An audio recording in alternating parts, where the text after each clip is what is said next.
لقد من اللہ علی المؤمنین، اللہ تعالیٰ نے مومنوں پر بہت بڑا احسان فرمایا، بہت بڑا احسان فرمایا، بہت بڑا احسان فرمایا۔ اذ جب بعثا پیدا کیا ان میں کس کو؟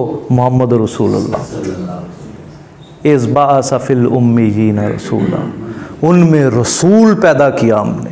پھر وہ آگے آیت کنٹینیو رہتی ہے کہ ان کو وہ آیتیں پڑھاتا ہے، ان کی تزکیہ کرتا ہے، ان کو تعلیم دیتا ہے قرآن کی اور حکمت کی۔ یہ ایک جگہ ایسی ہے صرف جہاں پہ اللہ تعالیٰ نے فرمایا لقد من اللہ علی المؤمنین، ہم نے احسان فرمایا۔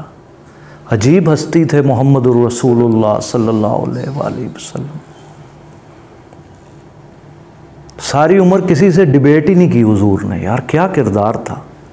عمل کرتے جاتے تھے چپ کر کے، وہ لوگ ان کی ایسے ہی گفتگو سنتے تھے، ہماری تو گفتگو کا اثر ہی کوئی نہیں ہوتا، حضور کی گفتگو سنتے تھے دلوں میں انقلاب آ جاتے تھے، بیٹھے بیٹھے من کی دنیا ہی بدل جاتی تھی، لوگ کچھ کے کچھ ہی ہو جاتے تھے۔ فتح مکہ ہوا، پتہ ہی نہیں چلا، ان کو ہی دے دوں کہ واپس چلے گئے۔ بعد میں کتابوں میں لکھا ہوا پڑھا، لوگوں نے بتایا کہ فتح کیا کیا، انہوں نے بتایا لوگوں کے قلوب کو، لوگوں کے دلوں کو فتح کر لیا محمد رسول اللہ صلی اللہ علیہ وآلہ وسلم۔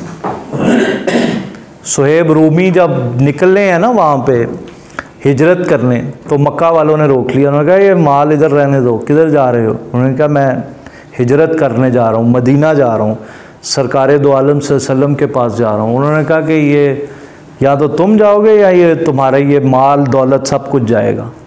تو وہ مسکرائے ہیں، ایسے مال کو ٹھکرایا ہے، کہتے ہیں اس کی کیا حیثیت ہے، میں تو اب محمد صلی اللہ علیہ وسلم کی خدمت میں جا رہا ہوں۔ سب کچھ ٹھکرا کے اللہ تعالیٰ نے قرآن نازل کر دیا ان کے لیے۔